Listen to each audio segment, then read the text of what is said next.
A curious 5-year-old boy noticed something strange in his new home. He gently placed a marble on the floor, and without any force, the marble began to roll. His father, watching nearby, immediately sensed something was wrong. A marble shouldn't move on a flat surface unless the floor was tilted. Alarmed, he checked the windows, and they were slightly jammed, a possible sign that the structure was shifting. When he placed the marble again, it suddenly stopped, adding to his concern. His wife dismissed it, thinking he was just being overly cautious. After all, they had just bought this brand new apartment, but following a heavy downpour, the ground beneath the building began to sink. Cracks formed on the floor, and even the first-floor windows shattered. What had seemed like a small concern quickly escalated into something terrifying. The next day, the cracks had widened. Panicked, the father called the property management company, but regulations required signatures from all residents before any official inspection could begin. When he tried to gather everyone and explain the issue, most people refused. They had invested their life savings in this building. If word got out that it was structurally unsafe, property values would crash. Self-interest won over safety, and nothing was done. But by the following afternoon, a passerby saw the ground splitting apart at an alarming rate. The entire building began to shake violently. The father, who had been resting, was jolted awake by the noise.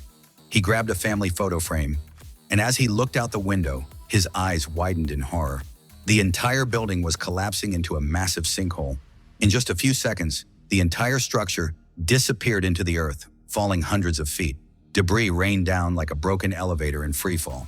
Fortunately, the opening wasn't wide enough to let the whole building fall through. It got wedged partway down, but it was still in danger of slipping further.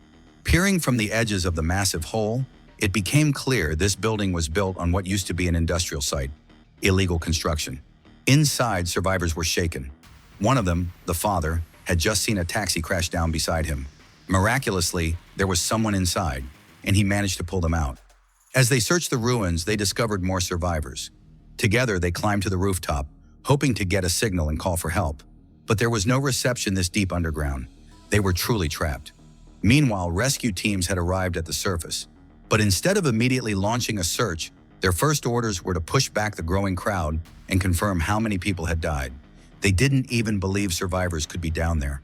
Still, they rappelled down carefully, only to be hit by falling rocks and loose debris, forcing them to abandon the mission. News of the collapse spread fast. Experts were brought in to manage the growing media pressure.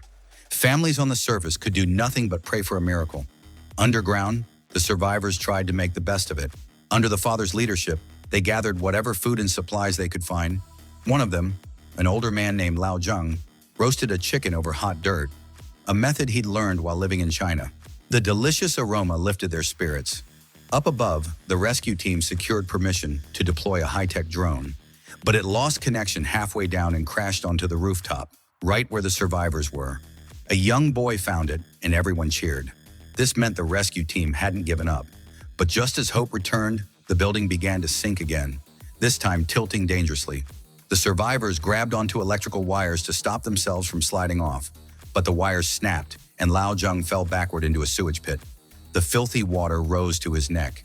In a split-second rescue, a girl tossed him a broken cable, which he grabbed. But in a moment of panic, his son jumped in after him, causing the wire to snap again. Lao Zheng quickly lifted his son's head above water to help him breathe. Meanwhile, the father rushed downstairs, smashing a window with a chair. At that exact moment, the crashed drone suddenly reconnected and transmitted video footage to the rescue team. They now knew people were alive inside. Emergency supplies were quickly dropped: food, water, and a satellite phone with a strong signal. The survivors made contact with the surface. Relief swept over them. If you like the story, then please like the video and subscribe to the channel. But then the father's wife screamed. Their son wasn't with them. He had been in the basement garage when the building collapsed. The father was frozen with shock. Without hesitation, he jumped down the elevator shaft to find his son. On the surface, a giant crane was deployed. The captain of the rescue team volunteered to go down himself. But just as the rescue began, the building tilted again. Luckily, part of it got stuck at the edge of the sinkhole. Underground, the father finally found his son in the parking garage and carried him through the ruins, reuniting with the others. But the rain kept pouring, and since the site used to be an industrial zone, water flooded the hole fast. If they didn't get out soon, they would all drown. As hope dwindled, a clever girl noticed that water buckets could float. They began searching for more barrels and containers. Suddenly, they spotted a massive water tank, a perfect escape vessel.